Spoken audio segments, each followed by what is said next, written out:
Hello दोस्तों, नमस्कार। स्वागत है आप सभी का एजुकेशन मंत्रा में। दोस्तों, 69,000 शिक्षक भर्ती के संबंध में कल के वीडियो सेशन में आपको बताया गया था 67,867 चयन सूची रद्द मामले में सुप्रीम कोर्ट ने जो मामला है वो निस्तारित कर दिया है।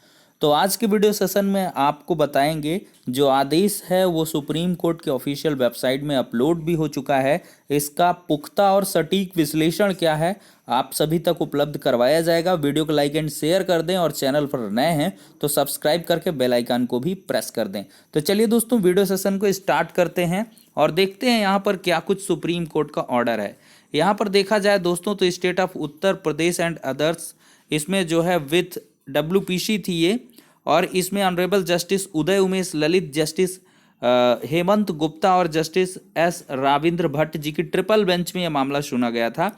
अगर इसके कोर पॉइंट की बात करें ऑर्डर में, तो one of the grievance raised in the petition is that certain number of candidates belonging to OBC category through entitled to be selected in open merit category on the basis of their performance were put in OBC category, as a result of which the corresponding number of seats available for OBC candidates stood reduced।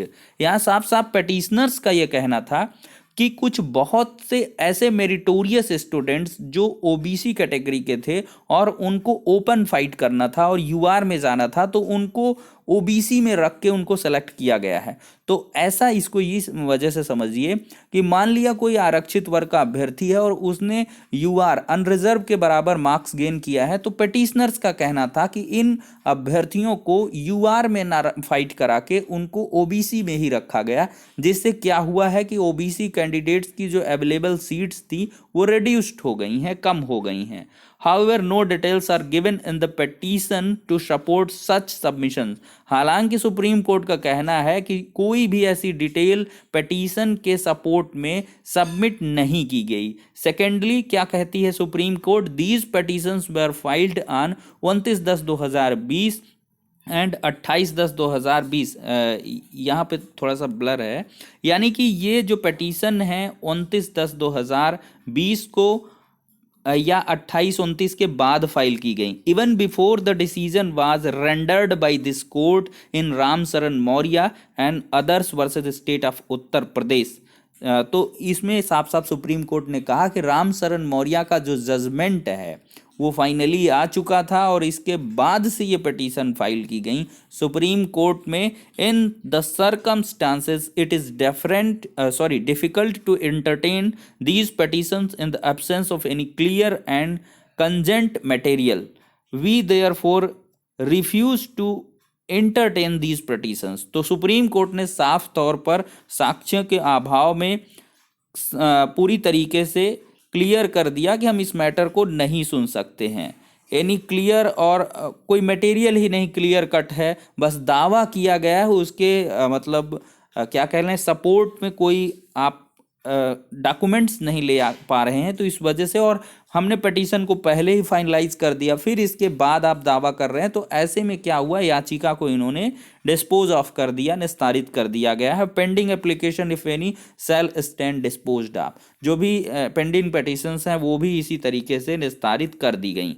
तो कुल मिलाकर finally देखा जाए तो supreme court ने साफ तौर पर सुनने से मना कर दिया है।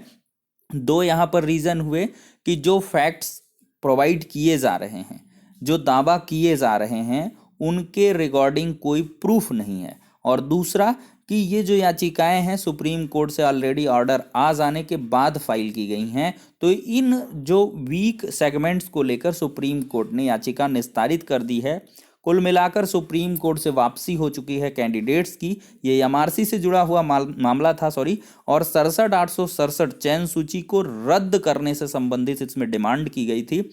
हालांकि अभी हाई कोर्ट में ये मामला पेंडिंग है और राजेश सिंह चौहान जी की बेंच में ये मामला सुना जाएगा 3 फरवरी को। और इस मैटर पर जो पिटीशन फाइल हैं वो पहले की हैं, जून की ही फाइल की गई हैं, तो उनका कोई भी इसमें से लॉस नहीं होने वाला है। इस मेरिट पर वो कैंसिल्ड नहीं होंगी कि ये बाद में फाइल की गई। तो फिलहाल के लिए एक बड़ी इंफॉर्मेशन है सुप्रीम कोर्ट से, 67,867 चयन सूची का जो मामला है वो निस्तारित हो चुका है। सुप्रीम कोर्ट ने अपना आदेश जारी कर दिया है। आप लोग ऑफिशियल वेबसाइट पर चेकआउट भी कर सकते हैं। तो फिलहाल के लिए इतना है, नेक्स्ट वीडियो में मिलते हैं।